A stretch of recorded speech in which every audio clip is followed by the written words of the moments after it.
সালাম ইয়া খুবাইব। সাহাবীরা আশ্চর্যিত হয়ে গেল, ইয়া রাসূলুল্লাহ সাল্লাল্লাহু আলাইহি ওয়াসাল্লাম খুবাইবের জায়গায় নাই, তাহলে খুবাইবের কি সমস্যা হলো? রাসূল সাল্লাল্লাহু আলাইহি ওয়াসাল্লাম বললেন, এই মাত্র হযরত খুবাইব রাদিয়াল্লাহু তাআলা আনহুকে শহীদ করে দিয়েছেন। ইন্না লিল্লাহি ওয়া ইন্না ইলাইহি রাজিউন। ওয়া ইল্লাল্লাহু ইল্লাল্লাযিনা সাবারু। আল্লাহ তাআলা তাই বলেছেন, এই ধৈর্য ধারা করবে তারা আল্লাহ তাআলা তাদেরকে সাফল্য মঞ্জিলে পৌঁছাবেন, সাফল্য স্থান দান করে দিবেন। ওয়া ইউলাক্কাহা ইল্লা যু হায্জিন আযীম। আর তাদেরকে আল্লাহ রাব্বুল আলামিন পরকালে মহান সাফল্য দান করে দিবেন, মহা বড় স্থান দিয়ে দিবেন। وإما ينزغنك من الشيطان نزغ فاستعذ بالله إنه هو السميع العليم। আল্লাহ তাআলা পরায় আরো কঠিন ভাবে বলতেছেন, وإما ينزغنك من الشيطان, যখন তোমাকে চক্র করবে শয়তান, যখন তুমি পরীক্ষার সম্মুখীন হবে, যখন তুমি পরীক্ষার সম্মুখীন হবে, নানা প্রকার তোমাকে পরীক্ষার সম্মুখীন করে দেবে পৃথিবীর জনগণেরা, অত্যাচারী শাসকরা, অত্যাচারী জালেমরা তোমাকে নিপীড়ন দেবে।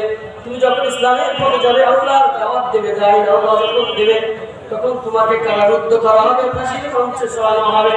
যখন ফাঁসির মঞ্চে চড়ানো হবে, তোমাকে এই বিধি দেখানো হবে, তুমি এই দল যদি ত্যাগ না করো, ইসলামী দল যদি ত্যাগ না করো, আল্লাহর বিধানকে যদি শুনে না আসো, অমুক দল যদি না করো, তোমাকে হত্যা করা হবে, না তোমাকে ফাঁসির মঞ্চে চড়ানো হবে। আল্লাহ তাআলা বলেন, এই মুহূর্তে তোমাকে সবর করতে হবে। ওই মায়ানসাওয়াল্লাকা মিনাশ শাইতান, শয়তান এই সময় তোমার সাথে এসে কুমন্ত্রণা দেবে, আর এই কুমন্ত্রণা দেবে, এই বলবে যে তুমি যদি দল থেকে পৃথক হয়ে যাও, তোমার সরকারি দল তোমাকে টাকা পয়সা দেবে, লোক লালসা দিবে, তোমাকে গাড়ি দিবে, তোমাকে বাড়ি দিবে, তোমাকে অনেক কিছু দিবে, তোমার চাকরি দিবে, বাকরি দিবে। আল্লাহ তাআলা বলেন, ওয়াইম্মা ইয়ানসাউন্নাকা মিনাশ শাইতান ফাস্তাঈদ বিল্লাহ, যখন শয়তান তোমাকে কুমন্ত্রণা দেবে, তুমি আমাকে ফাস্তাঈদ বিল্লাহ, তুমি আল্লাহ রাব্বুল আলামিনের উপর তুমি সমর্পণ হয়ে যাবে।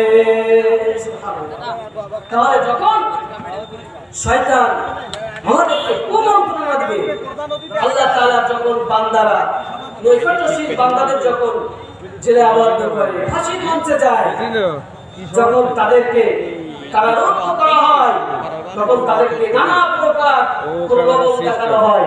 তুমি যদি ইসলাম থেকে সরে যাও, তাহলে তোমাকে গাড়ি দেব।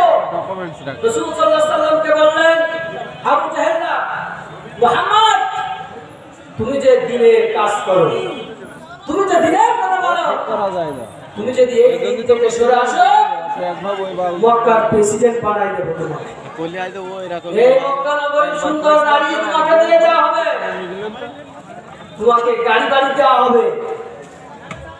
আর তুমি যদি চাও, তোমাকে পাগলে ধরেছে, আমরা মক্কার কুরাইশ বংশীরা চাঁদা তুলে তোমাকে চিকিৎসা করার জন্য আমরা রাজি আছি, তুমি কি এটা চাও? আল্লাহ বলেন, ওয়াইম্মা যাওয়ান্নাকা মিনাশ শাইতান, তোমাকে যখন এই প্রলোভন দেখাবে, শয়তান এসে কুমন্ত্রণা দেবে যে তুমি এটা করে ভালো। আল্লাহ তাআলা কি শিক্ষা দিচ্ছেন নবীরে? তুমি এই সিদ্ধান্ত অটল থাকবে, ফাস্তাঈদ বিল্লাহ, শুধুমাত্র আল্লাহ রাব্বুল আলামিনের উপর তুমি ভরসা রেখে সবর করবে। ইন্নাহু সামিউল আলীম, আর আমি আল্লাহ রাব্বুল আলামিন সমস্ত কিছু দেখি এবং সব কিছুর উপর আমি ক্ষমতাবান। সুবহানাল্লাহ। এজন্য আল্লাহ তাআলা বলেন, ইন্নাল্লাযীনা ক্বালু রাব্বুনাল্লাহু সুম্মা ইসতাকামু তাতানাজ্জালু আলাইহিমুল মালাঈকাতু আল্লা তাখাফু ওয়া লা তাহজানু ওয়া আবশিরু বিল জান্নাতিল্লাতী কুনতুম তুআদুন। নিশ্চয় যারা ঈমান এনেছে, কি এনেছে?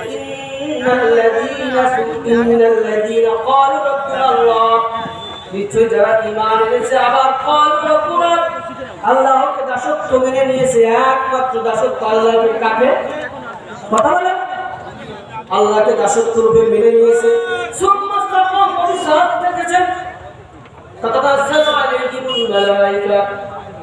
আল্লাহ তাআলা বলেন সেই সমস্ত বান্দাদের উপর আমি আকাশ থেকে ফেরেশতা নাযিল করে দেই।